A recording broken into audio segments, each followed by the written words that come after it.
Hadis tentang masalah ahlul bait itu diucapkan oleh Rasulullah bukan untuk ahlul bait, tapi untuk orang-orang lain supaya mencintai ahlul bait. Jadi kalau demikian berarti ahlul bait, apalagi oknum-oknum habaib yang mengaku dirinya cucunya Rasulullah, itu jangan sekali-kali menggunakan hadis ini di depan orang lain, karena ini hadis bukan untuk Anda. Ini untuk orang supaya mencintai ahlul bait.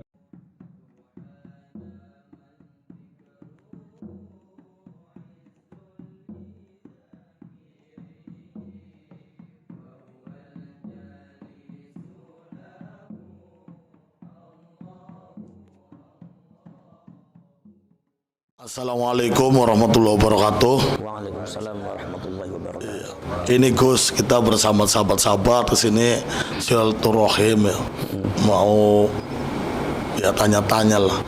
Kaitannya panjenengan ini belum mengeluarkan statement Gus tentang sekarang yang lagi viral di media sosial. Apa? Kaitannya tentang ya itu mengaku-ngaku cucu Rasulullah ya, mengaku-ngaku nasab ya, membangga-banggakan nasab. Itu menurut panjenengan bagaimana itu Gus? Assalamualaikum warahmatullahi wabarakatuh. Waalaikumsalam warahmatullahi wabarakatuh. Zaman sekarang memang yang sedang viral itu adalah ada oknum habaib yang membangga-banggakan nasabnya kepada Rasulullah. Sekarang saya tanya, kalau seumpama dia itu membangga-banggakan nasabnya kepada Rasulullah, saya tanya dasarnya apa? Kalau seumpama ada yang mengatakan dasarnya Quran, iya ada Quran. Kalau dasarnya hadis, saya tahu hadisnya ada. Tapi dasarnya apa? Ini adalah akibat orang tersebut tidak memahami konteks hadisnya Rasulullah. Ini akibat pemahaman keilmuannya tidak nyambung dengan para ulama. Sanad itu nggak penting matanya saja, tapi yang penting lagi pemahamannya harus nyambung, muttasil. Jangan cuma sanadnya, bukan sekedar qiraatul Qur'annya, tapi fahmul Qur'annya. Itu harus nyambung dengan para ulama, para kiai dan ulama-ulama salaf. Begitu juga kita belajar hadis, bukan sekedar matanya saja sanadnya nyambung, tapi pemahamannya itu juga harus nyambung. Kalau nggak nyambung repot seperti ini akhirnya. Hadisnya Rasulullah tentang masalah ahlul bait ada. Saya itu jurusannya hadis loh. Ada. Itu kasusnya sama juga dengan yang kemarin tuh masalah sodakohnya Pak Yusuf Mansur. Ada enggak dalilnya dalam Al-Quran? Ada. Anfiqu mimma razaqakumullah. Ada. Hadisnya ada tidak? Ada. Tetapi saya katakan orang-orang yang membawa Al-Quran dan hadis untuk meminta sodako kepada orang lain, ini orang jahil. Kalau ada oknum habaib atau orang yang mengaku dirinya cucunya Rasulullah, membangga-banggakan nasabnya di depan orang lain, ini orang jahil. Orang yang sanad keilmuannya, pemahaman keilmuannya tidak nyambung dengan ulama-ulama salaf. Jadi nggak seperti itu. Kalau dibilang hadisnya ada.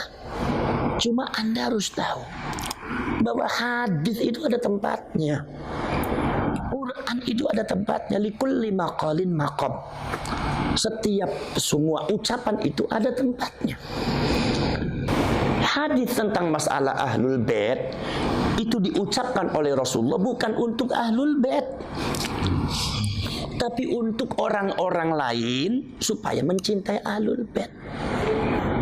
Jadi kalau demikian berarti ahlul bait, apalagi oknum-oknum habaib yang mengaku dirinya cucunya Rasulullah, itu jangan sekali-kali menggunakan hadis ini di depan orang lain, karena ini hadis bukan untuk Anda. Ini untuk orang supaya mencintai ahlul bait. Contohnya begini, Al-Quran dengan hadis tentang masalah fadilah sodako itu bukan untuk orang yang minta sodako, Tetapi untuk orang yang mau memberi sodako. Jadi jangan sekali-kali Anda itu kalau cuma membuat proposal atau ingin dapat sodako dari orang lain, itu kemudian dalilnya Al-Quran dan hadis ini. Ini namanya godam orang suruh sodako dengan Al-Quran dan hadis. Inilah orang jahil, orang sesat, orang yang pemahaman dan penalaran keilmuannya tidak mutasil, tidak nyambung dengan para ulama salafus saleh, tidak nyambung. Maka dari itu jangan sampai seperti itu. Jadi jangan sampai ini disalahgunakan orang lain. Mengaku dirinya bahwa saya itu ini kata Rasulullah seperti ini sekarang. Loh, ini hadis bukan untuk Anda. Ini hadis untuk orang supaya mencintai Ahlul Bait. Apalagi nasab daripada Ba'alwi ini lagi dipermasalahkan, ya kan? Masih banyak dipermasalahkan, ya. Nah ini makanya jangan suka seperti itu. Ini bisa-bisa menjatuhkan nilai daripada hadisnya Rasulullah itu sendiri. Nilainya jadi jatuh gara-gara Anda, karena Anda salah menempatkan. Nilai Al-Quran dan hadis tentang sodako bisa-bisa jatuh gara-gara Anda, karena Anda tidak bisa menempatkan. Akhirnya orang ketika didalili itu nggak mempan. Kenapa? Ya gara-gara Anda itu menyalahgunakan hadis dari Al-Quran dan Al-Quran, menyalahgunakan dalil untuk tujuan yang tidak benar dan ditempatkan pada tempat yang tidak benar. Makanya saya harapkan orang-orang semacam itu ngaji dulu lah. Gak usah banyak bicara Quran dengan hadis tuh. Anda itu baca Qurannya saja masih belang-belentung, nggak pakai tajwid. Baca kitabnya saja udah dengan santri saya lebih pintar santri saya. Udah apalagi nahwu sorof dengan balaghah. Ya. Jangan dibilang nahwu sorof itu nggak penting. Penting. Anda mengatakan tidak penting, tapi ulama mengatakan wa nahwu aula awalan ayyu'lama idzil kalamu dunahu lam yufhama. La yufhamatul lan tu linafil abad. Tanpa nahwu sorof, maka Quran dan hadis tidak mungkin bisa dipahami dengan benar. Mungkin Anda bisa paham, tapi nggak benar. Contohnya, ya seperti tadi, membanggakan nasab dengan hadisnya Rasulullah, meminta sodakoh dengan hadisnya Rasulullah dan Al-Quran. Ini gara-gara Anda tidak benar memahaminya. Kenapa? Anda tidak belajar, ilmunya tidak nyambung, pemahaman Quran dan hadisnya tidak nyambung dengan ulama salaf. Inilah perlunya sanad di dalam Nahdlatul Ulama di pesantren itu selalu ada. Bukan sekedar matanya saja, tetapi juga adalah pemahamannya. Jadi jelas nggak benar kalau ada habaib semata itu penyelewengan makna hadis. Itu bisa disebut bisa penipuan atas nama agama itu. Nggak boleh. Seperti halnya juga oknum-oknum yang meminta sodako untuk menggunakan Al-Quran hadis. Ini sudah penipuan mengatasnamakan agama. Ini sudah penyelewengan makna dalil ini. Nggak boleh seperti itu. Dosa, wah dosa, jelas dosa. Sangat berdosa sekali. Tapi kalau orang semacam itu yang nggak ngaku dosa, udah biarin aja. Urusan dia dengan Allah, ya orang jahil namanya juga. Orang jahil itu yang nggak tahu kalau dirinya salah juga nggak tahu. Nah itu seperti itu cara. Makanya belajar dulu lah yang benar. Belajar hadis yang benar, nahwu sorof yang benar. Nahwu sorof yang benar. Jangan dibilang, oh itu kan rafa' nasab kan sama aja itu biasa. Jangan Anda bilang biasa. Innallaha bari'um minal musyrikin wa rasulah. Ini harus wa rasulah. Sesungguhnya Allah dan Rasulnya tidak bertanggung jawab terhadap orang-orang musyrik. Coba kalau dibaca wa rasulih, innallaha bari'um minal musyrikin wa rasulih. Jadi sesat. Sesungguhnya Allah tidak bertanggung jawab terhadap orang musyrik dan Rasulnya. Berarti Rasulnya berarti sesat. Ini pemahaman salah gara-gara apa? I'rabnya salah. Makanya yang namanya i'rab itu sangat penting di nahwu sorof itu. Belajar nahwu sorof dulu lah. Kalau Anda itu baca antara fa'il dan maf'ulnya nggak benar, baca bagaimana itu sighat fa'ala yufa'ilu, mana yang harus fa'ala, mana yang harus af'ala, mana yang harus majhul, mana yang maklum. Anda belum tahu, ya udah Anda jangan mendebat para ulama, para kiai lah. Orang jahil Anda tuh. Orang jahil nggak usah bicara, nggak bicara agama, nanti rusak agamanya nanti. Gara-gara Anda tuh.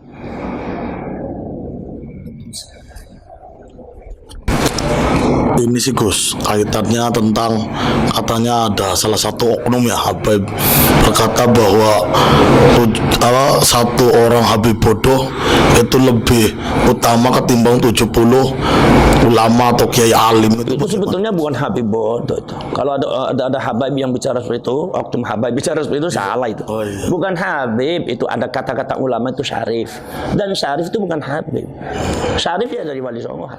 Syarif Sayyid, keturunan Sayyid bin Hasan. Kalau Habib keturunannya dari Habib Alwi. Ba'alwi ini masih banyak diragukan oleh beberapa nakobatul asyraf.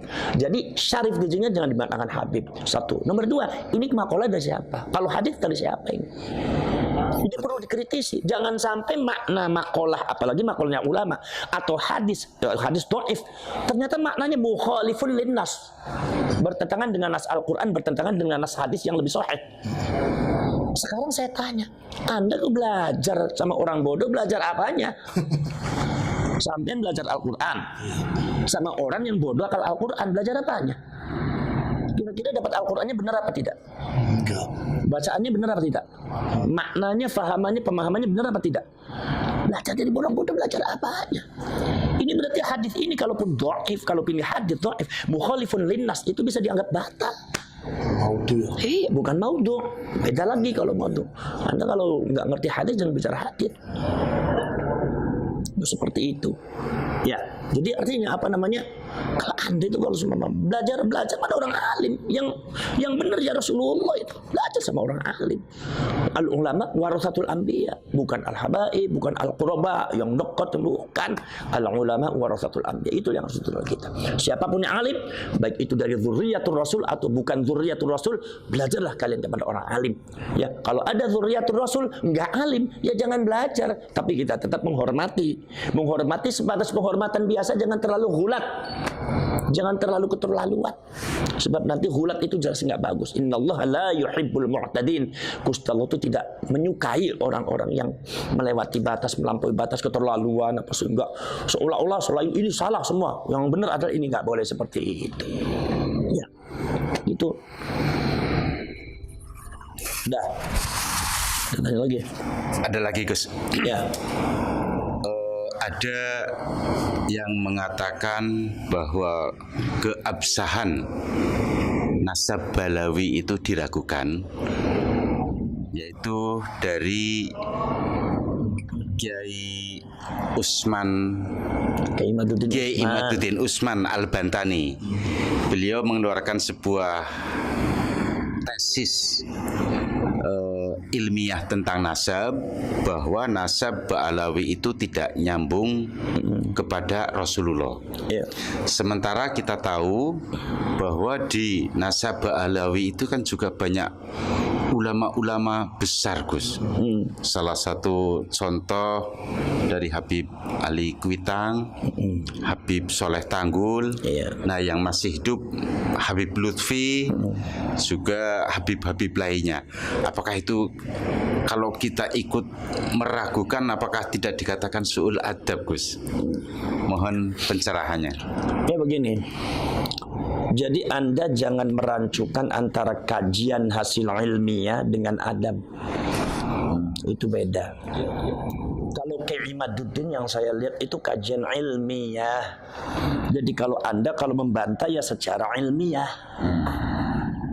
Kalau kajian ilmiah ternyata dapatnya tidak sesuai dengan apa yang sudah ditetapkan, nggak jadi masalah. Wong itu masalah ilmiah, masalah biasa ilmiah. Tidak ada kaitannya dengan adab dan akhlak. Kalau Anda bicara masalah debat ilmiah, kemudian Anda kalah, kemudian Anda menggodamnya dengan adab dan akhlak. Ini sistem seperti ini yang dipakai oleh Fir'aun. Fir'aun itu pada waktu debat dengan Nabi Musa, ketika ditanya, Musa, kamu itu Tuhannya siapa? Kata Nabi Musa, Tuhan saya yang bisa menghidupkan, yang mematikan. Tuhan saya ada yang bisa menghidupkan, mematikan. Kemudian tiba-tiba Fir'aun menghadirkan dua orang, yang satunya dibunuh, yang satunya dihidupkan. Kata Fir'aun, wa ana uhyi wa umit. Saya juga menghidupkan tuh, saya juga bisa mematikan. Artinya kalau memang Tuhan kamu adalah menghidupkan dan mematikan, saya juga bisa. Akhirnya kata-kata Nabi Musa apa? Tuhan saya adalah Tuhan yang bisa memindahkan matahari dari timur ke barat dan mendatangkan bulan ketika malam dan melenyapkan ketika siang. Tuhan saya Tuhan yang bisa menggeser matahari. Di situ Fir'aun lemah, logikanya kalah, debatnya kalah. Lah Fir'aun baru menggodamnya dengan apa? Ya dengan kayak tadi, otoritas. Musa, ya, kamu tuh kurang ajar. Bukankah kamu telah diurus sama saya dari kecil? Kamu kan diurus sama saya dari kecil. Begitu besar kamu kurang ajar sama saya. Boro-boro kamu terima kasih. Lah, Fir'aun itu merancukan antara debat ilmiah ya dengan otoritas. Ini bukan bicara masalah otoritas Nabi Musa itu menghormati atau tidak, tetapi ini adalah masalah ilmiah. Ketika Fir'aun tanya seperti itu, ya Nabi Musa jawab. Ketika Nabi Musa itu memenangkan perdebatan itu, maka Fir'aun menggodam Nabi Musa dengan otoritas. Jadi itu caranya Fir'aun mengalahkan orang. Jangan seperti itu.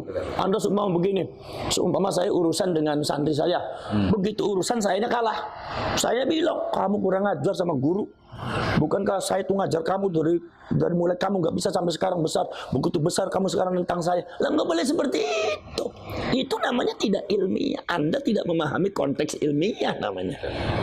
Nah, masalah kajian kayak Imaduddin kajian ilmiah dan itu sah-sah saja kajian masalah. Bukan berarti kayak Imaduddin kemudian tidak menghormati Aba Lutfi, Habib Ali, tidak menghormati Sahibur Ratil Kubra, seumpama Habib Abdullah bin Alwi Al-Haddad atau para habaib yang lain ulama-ulama.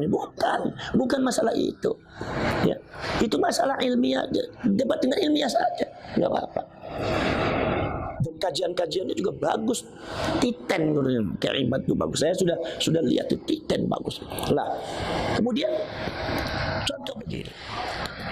Imam Malik bin Anas Al-Asbuhi itu adalah muridnya adalah gurunya Imam Syafi'i. Tapi Imam Syafi'i berbeda dengan Imam Malik. Ketika Imam Malik ketika subuh tidak kunut, maka Imam Syafi'i kunut. Debat luar biasa. Bahkan di dalam sejarahnya sanad Ali dipegang oleh Imam Syafi'i itu lebih kuat daripada sanad yang dipegang oleh Imam Malik dalam kitab Muwatta'nya. Sehingga timbullah setelah Imam Syafi'i timbul Imam Bukhari yang punya kitab Sahihul Bukhari yang disebut dengan As-Sahihul Kutub Ba'dal Quran. Artinya bukan Muwatta'. Apakah ini berarti Imam Bukhari kurang ajar sama Imam Malik? Imam Malik bukan seperti itu. Atau Imam Bukhari kurang ajar sama Imam Syafi'i? Atau Imam Syafi'i kurang ajar sama Imam Malik? Oh, Anda jangan seperti itu, bukan itu. Ini adalah kajian ilmiah yang sifatnya peradaban keilmuan. Ya, ilmu harus dinamis, harus maju, harus dinamis. Dan ini di Indonesia saya lihat fenomenanya bagus. Jangan dianggap negatif, ini justru bagus tuh. Dulu perdebatan semacam ini ada di Mesir. Sekarang Mesir mungkin sudah mulai mulai kendor. Sekarang di Indonesia bagus. Walaupun yang perdebatannya sangat luar biasa. Karena apa? Karena menyangkut implikasi dari ketika Kiai Imad mengatakan seperti itu, maka implikasinya membatalkan seluruh nasabnya para habaib. Itu kan begitu. Dan itu menurut saya nggak jadi masalah. Kalau memang kajian Kiai Imad itu benar, dan saya lihat itu memang benar, ya, dalam bukti-bukti data-datanya itu validitasnya itu bisa dipertanggungjawabkan. Makanya Kiai Imad kenceng. Itu ya kita nggak usah jadi masalah, ya, nggak usah jadi masalah. Sekarang begini, Imam Syafi'i dengan Imam Malik, bahkan Imam Ahmad bin Hanbal, Imam Ahmad bin Hanbal disuruh ijtihad sama Imam Syafi'i. Ya Ahmad ijtihad, ijtihad kamu Ahmad. Imam Ahmad bingung gimana saya harus berbeda pendapat dengan guru saya, apakah suul adab atau tidak. Kata Imam Syafi'i, ijtihad Ahmad, ijtihad, jangan sama dengan saya. Akhirnya Imam Ahmad berijtihad dengan sekuat tenaga, barulah mendapatkan hukum-hukum yang berbeda dengan gurunya. Betapa luar biasa Imam Ahmad. Apakah Imam Ahmad itu kemudian ketika mengatakan Imam Syafi'i dalam hal ini guru saya salah, apa itu kurang ajar? Enggak. Apa itu suul adab? Oh tidak. Itu hal ilmiah. Seperti masalah tayamum, bagaimana Imam Malik dengan Imam Syafi'i berbeda. Bahwasanya kata Imam Syafi'i, Imam Malik itu karena riwayatnya belum banyak datang di Imam Malik tuh. Riwayat masalah tayamum itu datang banyak lengkap ketika saya datang. Ketika saya ada, saya mencari data-data tentang masalah tayamum, ternyata seperti ini. Berbeda dengan Imam Malik. Berbeda pada waktu di guru saya belum lengkap ini hadisnya. Itu bukan berarti Imam Syafi'i itu suul adab terhadap Imam Malik, bukan. Jangan dimaknai seperti itu. Ini bicara masalah agama. Ini bicara masalah konteks ilmiah. Jadi kalau Anda bantah saja secara ilmiah. Nggak usah dengan pakai narasi kebencian. Kemudian juga dengan pakai podcast yang nggak benar. Anda datang ke Kiai Imad ngadakan debat ilmiah. Saksinya mana? Tapi kalau debat saya minta ya lawannya yang selevel gitu. Kalau lawannya ya Allah, yang lawannya yang datang ada yang yang dari Lampung itu, atau yang dari apalagi sumama yang lawannya itu sumama Bahar bin Smith itu, ya itu ya bukan levelnya Ki Imad, mohon maaf. Itu ngaji kitabnya aja nggak karu-karuan. Ki Imad tuh karyanya saja 17 udah bagus. Saya yang alhamdulillah saya juga sudah menyelesaikan S3 tahun 2009 itu. Saya tahu persis beliau orang pintar dan ilmiah sekali. Jadi lawannya jangan itu. Jadi lawannya bagaimana? Lawannya saya minta ke Imad kalau seumpama diajak debat ya sama orang-orang yang kredibilitas keilmuannya tidak ada. Jangan mau, buat apa debat dengan orang jahil? Ya omongannya nggak karuan, akhirnya jadi fitnah. Namanya orang jahil kan ngomongnya kadang-kadang keras, kasar, kadang nggak bagus. Sayang keimatnya, sayang keilmuannya. Debatlah dengan orang yang kredibilitasnya terjamin, minimal dengan Robitoh Alawiyah, ulama-ulamanya. Kumpulkan, debat di situ. Itu namanya ilmiah, itu bagus. Kalau semua dekat dengan orang-orang yang ya Allah, ya mohon maaf itu. Saya juga bisa membaca dari karakternya, dari cara bicaranya. Ini orang nggak ilmiah, ngapain juga keimat debat dengan orang semacam itu. Orang jahil nggak usah diladeni. Kalau orang jahil itu nggak usah, itu nggak ada manfaatnya, biarin aja. Di atas ada Allah Subhanahu Wa Taala. Nggak usah jadi pikiran dan jadi apa. Yang penting keimat tetap pada itu. Dan saya dukung ya perjuangannya keimat tuh. Kalau memang itu, karena apa? Karena ini persoalannya bukan masalah persoalan keimat. Kalau Anda mengatakan itu masalah keimat, oh bukan, Anda salah paham. Itu sejak dulu sudah ada,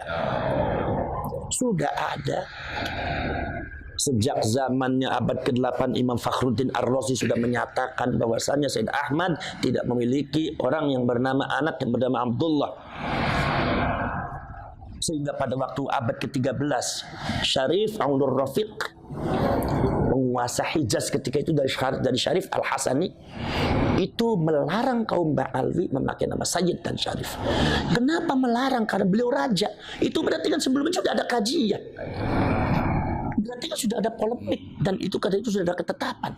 Satu. Nomor selanjutnya yang terbaru di antaranya adalah salah satu naqib daripada Nakobatul Ashraf yang ada di Mesir.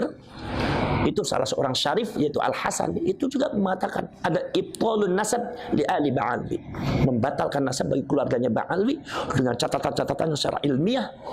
Itu seorang naqib, beliau seorang nasabah dari Nakobatul Ashraf yang ada di Mesir.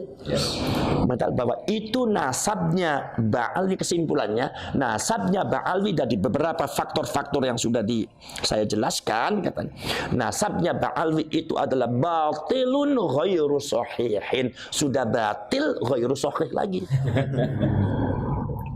Berarti artinya apa? Kalaupun ada perdebatan,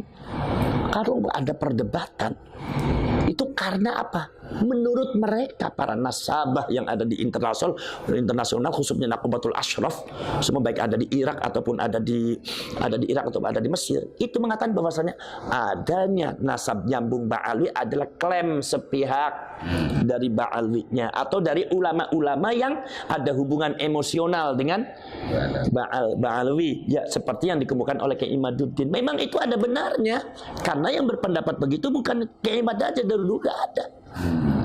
Saya juga waktu kecil sudah ada beberapa mbah saya dan dikasih tahu sama abah saya bahwasanya Ba'alwi itu memang terputusnya di Abdullah dan Ubaidillah. Saya saja waktu muda udah tahu seperti itu.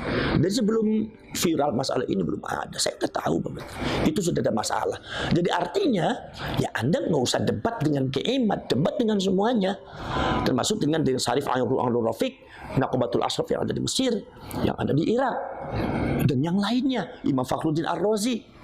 Itu jadi artinya ini masalah ilmiah, dan menurut saya nggak jadi masalah mau nyambung atau tidak. Yang penting artinya ketika ilmiah itu dikemukakan, itu Anda jangan bicara bahwa oh itu berarti kurang ajar sama ulama ini. Bukan. Namanya Aba Lutfi, namanya Habib Ali Kuitang, apalagi ya, kemudian Habib Abdullah bin Ali Al-Haddad Sahibul Ratib, kemudian seumpama para Habib Umar bin Hafiz, itu mereka adalah ulama-ulama besar. Itu mereka adalah waliullah, ulama besar, banyak muridnya, sahibul karamah wal barakah. Tidak berkurang karamahnya walaupun semua nasabnya nggak nyambung juga. walaupun menurut kajian ilmiah nasabnya nggak nyambung, itu tidak berkurang. Mereka tetap orang mulia, orang alim yang kita patut meminta barokahnya, meminta karomahnya, meminta apa namanya, fuyudatul ilahiyah, yaitu anugerah-anugerah dari Allah Subhanahu wa taala. Karena kaum Ba'alwi ini kalau seumpama dari segi nasab itu tidak nyambung, itu menurut saya nggak usah jadi masalah. Karena kemuliaan kaum Ba'alwi itu bukan terletak pada itu saja. Kaum Ba'alwi itu saya lihat sejarahnya itu ternyata banyak minal mutasawwifin, banyak kaum sufi. Maka rotib pun banyak tuh, rotibul hatab, rotibul atas, rotibul sakron. Itu semua dari kaum Ba'alwi semua. Dan banyak jadi orang alim dan banyak aulia, wali-wali. Habib Soleh Tanggul jadi waliullah, Habib Husain lalu terus jadi wali, banyak waliullah itu. Jadi artinya tidak akan berkurang lah. Nah, itu maka dari itu kita tetap menghormati Ba'alwi, ulama-ulama yang alim. Nah, tapi kalau ada oknum Ba'alwi yang kadang-kadang berbuat tanpa tidak ada sopan santunnya, tidak ada akhlaknya, baru itu kita harus dihentikan. Kalau nggak dihentikan ini bahaya. Anda jangan macam-macam di sini, karena Anda kisahnya betul. Kenapa?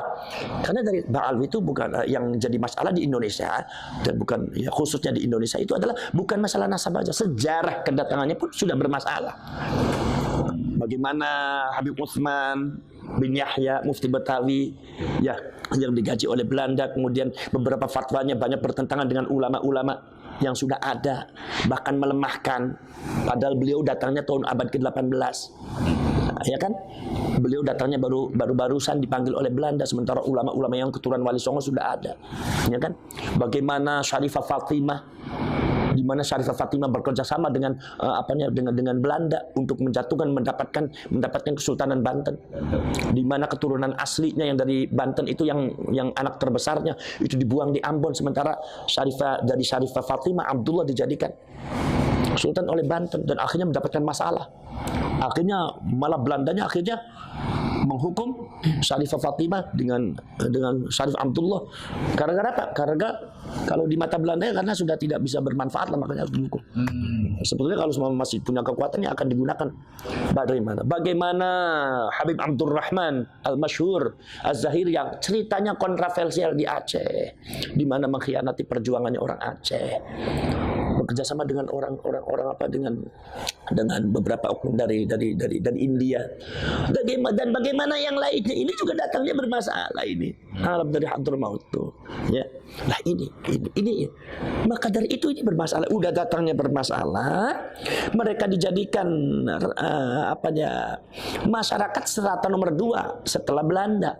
Sementara masyarakat Indonesia ketika zaman Belanda dijadikan strata yang paling bawah.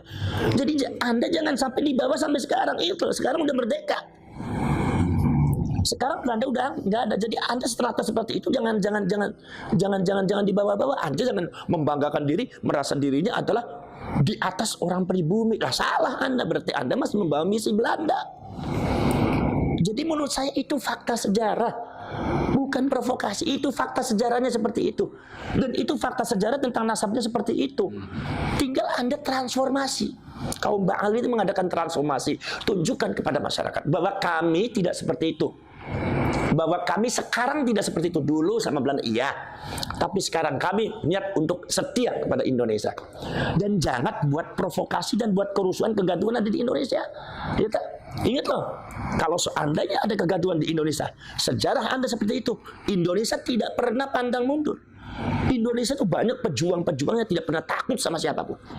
Dari mulai Aceh, dari mulai Makassar, dari mulai Sumatera, dari mulai Jawa, dari mulai Sunda, dari mulai Jawa Timur sampai Madura, dari Kalimantan, Sulawesi.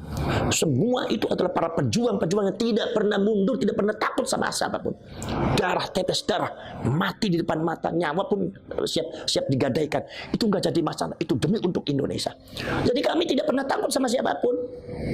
Kalau Anda seumpama tidak mau berbuat benar di negara kita, kalau Anda tidak mau menghormati adat budaya dan menghormati tokoh-tokoh kita yang ada di Indonesia ini, dan Anda melakukan tindakan-tindakan yang tidak terpuji di Indonesia ini, awas, hati-hati, akan menghadapi seluruh rakyat Indonesia akan bergerak. Jangan sampai Anda terusir gara-gara hal yang tidak benar yang Anda lakukan. Apalagi kenapa? Karena Anda dari segi sejarah juga seperti itu bermasalah dan nasabnya juga bermasalah. Ini dua yang jadi poin yang sangat besar. Makanya Anda harus maklumi. Anda maklumi, berbuatlah yang baik Anda. Berilah manfaat untuk negara ini. Berilah masukan-masukan kepada masyarakat yang baik. Berilah contoh yang baik. Berilah akhlak yang baik. Jangan sampai Anda menggombar-gomborkan dirinya sebagai nasabnya Rasulullah, ini cucunya Rasulullah. Tapi nyatanya Anda akhlaknya seperti setan dan iblis. Kata Rasulullah, takhayyaru li nutfikum fa innal 'irqa dassas. Rasulullah mengatakan, milihlah kalian untuk jodoh kalian, untuk anak cucu kalian. Milih perempuan yang baik. Fa innal 'irqa dassas. Karena darah itu meresap. Resapannya darahnya Rasulullah ya akhlaknya baik. Ya tawadu. Seperti akhlak-akhlak dan ketawaduannya cucunya Rasulullah dari Wali Songo. Mereka cucunya Rasulullah tapi mereka tidak pernah menonjolkan dirinya sebagai cucunya Rasulullah. Bahkan mereka menghormati orang lain seolah-olah mereka bukan cucunya Rasulullah. Coba anak keturunannya Wali Songo berapa tahun tidak pernah mengakui, bahkan ada yang mengatakan itu adalah palsu. Apakah bergejolak? Tidak, biasa saja. Kenapa? Karena kemuliaan bagi kami bukan terletak pada nasab. Maniftakhara bin nasabi wal abad dhahabat barakatuh. Barang siapa yang sombong akan nasabnya dan menyombongkan bapaknya dan nasabnya, maka hilang barokahnya. Kami tidak akan seperti itu. Maka abah kami, mbah kami, datuk kami tidak pernah mengajarkan untuk membanggakan nasab. Makanya kebanyakan nasab mereka dipegang oleh orang yang dipercaya, mastur yang lain tidak kasih tahu. Kenapa? Barangkali ada orang keracunan nasab, mabok nasab, akhirnya berbuat sesuatu yang tidak benar. Ini sungguh yang namanya darah itu meresap. Anda darahnya siapa? Darahnya Rasulullah. Akhlaknya akan seperti ini. Anda seperti itu. Apa betul Anda darahnya Rasulullah? Apalagi Anda sejarahnya seperti ini. Apalagi Anda secara nasab Anda seperti ini. Sementara anak perilakunya seperti ini. Jangan-jangan itu benar bahwa Anda itu bukan cucunya Rasulullah. Jangan-jangan itu benar bahwa Anda itu adalah orang Yahudi yang sukanya memberontak. Jangan sampai masyarakat punya asumsi seperti itu. Adakan transformasi secepatnya. Jadi masyarakat Ba'alwi, udah kami diakui sebagai nasabnya Rasulullah atau tidak, udah kami yang penting berilah kiprah yang positif terhadap negara Indonesia, bangsa Indonesia. Jangan buat kekacauan, jangan buat kegaduhan, jangan menanamkan hal-hal yang tidak baik, jangan meracuni masyarakat untuk benci kepada ini, benci kepada ini, benci kepada ini. Apalagi mengucapkan kata-kata yang tidak sopan. Mana ada cucunya Rasulullah bicara seperti itu. Jadi akhirnya masyarakat sudah asumsi udah jelek bahwa oh ini akan seperti berarti seperti ini berarti. Karena fa innal 'irqa dassas, yang namanya darah itu meresap. Anda resapannya dari siapa? Kalau dari Rasulullah akan seperti ini. Karena akhlaquhul Quran, akhlaknya Rasulullah adalah Al-Quran. Ya kan? Rasulullah dibanggakan oleh Allah Subhanahu wa taala, fa innaka la'ala khuluqin 'azim. Akhlaknya Rasulullah menonjol ke akhlaknya. Maka yang meresap kepada anak cucunya adalah akhlaknya. Kalau Anda akhlaknya mukhalifun lir Rasul, ada seorang laki-laki mengaku dirinya di dalam dirinya ada darahnya Rasul, tapi akhlaknya, sifatnya, tingkah lakunya, pola hidupnya bertentangan dengan Rasul, siapa yang mau percaya? Dasasnya kemana ini? Ya. Jadi seperti itu. Jadi masalah keimat ya ada ilmiah saja. Bukan berarti keimat itu menabrak ini. Ilmiah aja, ada ilmiah aja. Karena apa? Karena masalah itu bukan masalah keimat aja, itu masalah dari dulu udah ada. Itu masalah. Jadi Anda jangan mengatakan itu masalah keimat, bukan. Dari dulu sudah ada. Cuma keimat itu hanya memunculkan tesisnya. Jadi tesis ilmiah. Jadi Anda kalau mau mendebat ilmiah lewat keimat, yang Anda debat bukan sekeimat saja, termasuk Imam Fakhruddin Ar-Razi, Syarif Aun-Rafiq dan ulama-ulama Hijaz zaman dulu, termasuk Naqubatul Ashraf. Kalau memang ilmiah silakan, pertahankan. Ya. Jadi jangan menjelekkan dengan narasi-narasi kurang bagus. Menurut saya ini perkembangan sebetulnya keilmuan yang sangat baik sekali untuk rakyat Indonesia. Sehingga rakyat Indonesia semakin dewasa dan semakin pintar. Itulah Indonesia, hebatnya begitu. Terus ya. Pendapat itu Gus kaitannya dengan statementnya Nusron Wahid yang katanya yang menyuruh kau tes DNA untuk kaum habaib itu katanya kaum homoni lupus katanya, dan statementnya Buya Yahya itu juga Gus katanya kurang ajar katanya yang nyuruh tes DNA sama para habaib gitu Gus. Sekarang saya tanya yang sama yang bersangkutan dasarnya apa? Seumpama itu kurang ajar, lebih kurang ajar mana? Untuk mencari kebenaran dan kepastian nasab dengan DNA, atau ada orang yang masih diragukan nasabnya, mengaku dirinya nasabnya kepada Rasulullah tapi berbuat dengan cara yang kasar, menyebut binatang, semata mereka membawa bendera nasabnya Rasulullah. Menurut Anda lebih kurang ajar mana? Kurang ajar itu tadi yang mengaku nasab. Ada orang mengaku dirinya nyambung kepada Rasulullah, tetapi binatang itu semua, meremehkan orang lain, menyebut kiai ulama itu dengan namanya saja, provokasi masyarakat, kata-katanya kasar, tapi mereka mengatakan saya adalah cucunya Rasulullah. Sekarang lebih kurang ajar mana dengan tes DNA? Makanya saya tanya, orang bicara begitu dasarnya apa? Saya pengen tahu. Nah, sekarang saya tanya, sekarang siapa yang Pak Nusron Wahid? Pak Nusron Wahid. Pak Nusron Wahid itu ahli nasabah bukan? Bukan. Bukan ahli hadis, bukan ahli tafsir kan? Iya. Bukan faknya kan? Bukan. Masalah nasab begini. Lalu bicara itu untuk apa? Sekarang saya tanya, yang satu namanya Bu Yahya. Bu Yahya. Bu Yahya termasuk nasabah. Ngerti nggak masalah ilmu nasab? Pernah neliti kayak Imat nggak? Pernah ya. Saya ini spesialis saya tafsir hadis. Tafsir hadis, ya udah pegang tafsir hadis. Masalah nasab saya dengerin Imat, walaupun Imat usianya jauh di bawah saya, tapi saya dengerin karena ini ilmiah, ini spesialisasinya dia. Saya tidak berhak untuk menyalahkan, karena spesialisasi saya adalah tafsir dengan hadis. Ini namanya konteks ilmiah.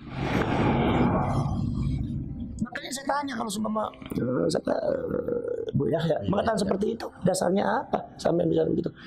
Sampai peneliti kayak Imat belum pernah. Untuk apa bicara seperti itu? Itu membuat fitnah, itu seperti itu. Itu namanya yang disebut sama saya narasi nggak benar. Kalau Pak Nusron Wahid dasarnya apa? Sampai itu meneliti nasab enggak? Masalah-masalah DNA enggak? Apalagi pernyataannya Pak Nusron itu bertentangan dengan hasil bahsul masail, masalah tes DNA itu boleh di zaman NU. Lah, Anda sebagai waketum tapi Anda nggak ngerti masalah perkembangan di NU, buat apa Anda jadi waketum? Seharusnya kan nggak seperti itu. Tanya dulu, fas'alu ahla dzikri in kuntum la ta'lamun. Kalau Anda belum tahu, jangan langsung justifikasi seperti ini. Tanya dulu yang pada ahli ilmu. Saya itu spesialisnya tafsir hadis. Saya masalah nasab tanya sama Kiai Imat, dengerin, menghargai. Jangan Imat salah ini. Mentang-mentang saya punya guru habaib, mentang-mentang saya itu banyak saudara yang habaib, Ba'alwi. Saya juga banyak saudara Ba'alwi, dari bin Yahya, dari Segaf, dari Al-Jufri, dari Al-Habsyi, banyak ponakan-ponakan saya. Tapi bukan seperti itu caranya. Jadi artinya jangan seperti inilah yang disebut dengan satu sikap tindakan yang tidak dewasa. Justru yang buat gaduh yang seperti ini, bukan Imatnya. Kalau Imat itu adalah sudah memenuhi konteks-konteks ilmiah. Memang dari dulu yang namanya konteks ilmiah seperti itu. Anda jangan kaget kalau jadi, apalagi Anda mengatakan orang NU, lah kok kagetan? Kok jadi orang NU kok kagetan kan sih? Jadi orang NU jangan kagetan, biasa aja. Gus Dur nggak pernah kagetan.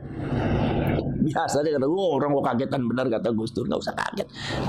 Jadi apa dasarnya? Yang masalah yang berkaitan dengan tes DNA itu di bahsul masail NU sudah ada.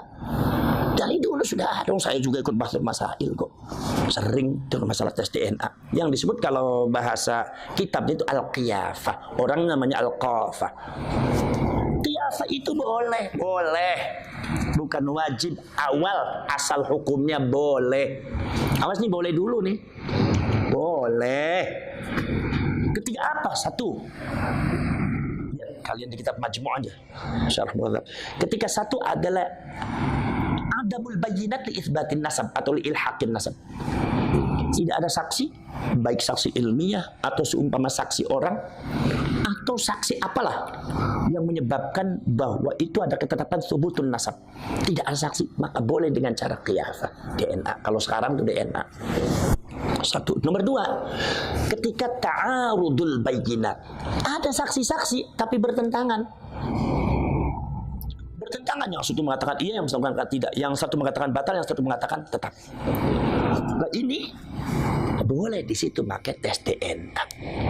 Itu asal hukumnya boleh. Tapi sekarang karena implikasi daripada pengakuan kaum Ba'alwi mengatakan dirinya sebagai cucunya Rasulullah, bahkan condong memonopoli bahwa seolah-olah kalau dari golongan bukan dari golongan dia bukan cucunya Rasul, ya kan? Sehingga ada habaib yang kadang-kadang jahil mengatakan bahwasanya kalau nggak ada di catatan Rabithah Alawiyahnya berarti bukan Habib, berarti Habib palsu. Ini jahil nih. Ada seperti itu, ada, ya kan? Itu artinya apa? Artinya ada sebenarnya monopoli namanya. Berarti kan ada di kalangan mereka itu ada satu asumsi yang memonopoli bahwa seolah-olah keturunannya Rasulullah hanya dari golongan dia. Nah, ini jangan sampai terjadi seperti itu. Jangan sampai terjadi seperti itu. Maka di sini harus boleh kalau terjadi saksi-saksinya itu terjadi perbedaan pendapat. Boleh inda ta'arudul bayyinat, maka boleh qiyafah. Boleh dengan cara tes DNA. Itu boleh. Lah cuma sekarang karena implikasinya itu sangat besar karena menyangkut fitnah umat. Kita di mana ketika monopoli kaum Ba'alwi cucunya Rasulullah ada beberapa oknum yang seperti itu, enggak semuanya. Oknum yang seperti itu sehingga masyarakatnya banyak yang terbawa dengan akhlak-akhlak yang tidak terpuji. Ya kita lihat aja ada beberapa kadang-kadang memanggil nama kiai, manggil nama Buya Said Agil, kadang-kadang cuma si Said. Kemudian Kiai Ma'ruf Amin dipanggilnya si Ma'ruf. Itu kan jelas ini adalah ajaran-ajaran mereka. Kan? Karena ada oknum Ba'alwi mengatakan bahwasannya kalau manggil selain kita jangan panggil panggilan kehormatannya, panggil namanya aja, kalau enggak namanya panggil si. Kita buat fitnah yang diterima oleh masyarakat. Ya Allah, ini termasuk dari oknum Ba'alwi itu. Sehingga kita sendiri bingung kenapa orang yang mengaku dirinya Rasulullah tapi kok seperti itu. Artinya ketika ini dibiarkan maka fitnahnya luar biasa. Sementara klaim mereka tetap saja bahwa Ba'alwi itu adalah merupakan sunnahnya Kanjeng Nabi. Itu karena itu. Lah maka ketika itu menghormati cucunya Rasulullah itu wajib. Zuriyahnya Rasulullah itu wajib. Maka dari itu itsbatun nasab, menetapkan nasab sebagai cucunya Rasulullah dengan wasilah-wasilah apapun, apalagi yang bersifat at-tibbus syar'i, kedokteran bersifat syariat, kata Imam Nawawi dalam kitab Majmu' seperti itu.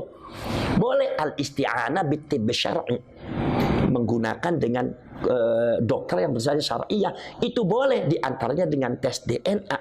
Maka ini akhirnya tes DNA yang tadinya berupa wasilah karena ini sudah mendekati implikasi daripada maksud yang karena wasilah ini kemudian sangat penting menentukan daripada maksud. Tanpa wasilah ini maksud ini maka tidak akan bisa dicapai. Bagaimana mungkin kita akan bisa menghormati Rasulullah, keturunannya Rasulullah, kalau kita tidak tahu kalau itu keturunannya Rasulullah, kalau kita masih meragukan, ya kan? Maka dari itu di sini kan akhirnya apa yang disebut dengan usul fikih adalah al-wasail fi hukmil maqasid.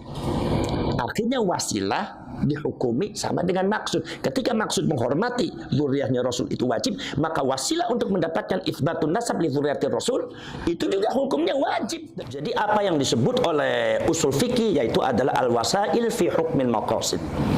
Wasilah bisa jadi akhirnya hukumnya sama dengan dimaksud. Dengan apa? Dengan tujuan. Jadi ketika kita itu wajib menghormati zuriyahnya Rasul, tapi kita tidak tahu, bagaimana mungkin kita bisa menghormati zuriyahnya Rasul kalau kita tidak yakin kalau itu zuriyahnya Rasul?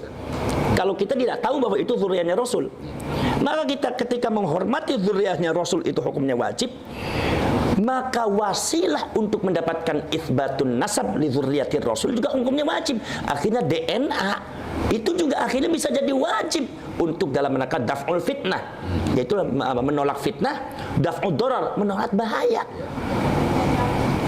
Ini kenapa? Karena ini dalam satu bingkai, satu pembahasan sejak zaman dahulu itu sudah banyak syak, keraguan, dan asyakku yuzalu. Keraguan itu harus dibuang. Ma la yatimul wajib illa bihi fahuwa wajib. Kita menghormati cucunya Rasul adalah merupakan tujuan kita, itu wajib. Tapi tidak sempurna kecuali dengan tes DNA, karena kita tidak yakin dengan literatur yang ada. Maka akhirnya hukumnya wajib juga. Ini yang disebut dengan al-wasail fi hukmil maqasid. Al-wasail fi hukmil maqasid. Ya ini jadi nggak ada dasarnya itu kalau Anda mengatakan itu nggak boleh, itu nakut-nakutin begitu nggak boleh itu dalam ilmu. Itu nanti diketawakan sama kaum intelektual, diketawakan. Jadi orang banyak tertawa nanti. Memalukan. Jangan seperti itu. Jadi biarkan saja Kiaimat mengkaji ilmiahnya, dan itu perkembangannya terus dipantau saja. Nanti debat ilmiah bukan debat ilmiah, atau seumpama kalau semua tidak terjadi debat ilmiah, seumpama ya tentang perkembangannya terus. Jangan buat narasi-narasi yang nggak benar, atau jangan hanya menghadang Kiaimat dengan podcastnya. Apalagi podcastnya itu ada yang cabutan di sini, ada yang disimpan, ada yang ditampil. Nah itu kan udah nggak fair, itu kayak begitu kan. Itu yang disebut provokasi. Walaupun nadanya tidak keras, tapi itu provokasi, itu maksudnya. Nggak boleh itu. Itu pembohongan publik. Ya, itu karena ini mempengaruhi semuanya. Terus ada yang lain lagi? Sudah. Oh ya udah. Kalau begitu udah. Ya itulah keterangan dari saya. Mudah-mudahan ada manfaatnya. Ya, Assalamualaikum warahmatullahi wabarakatuh.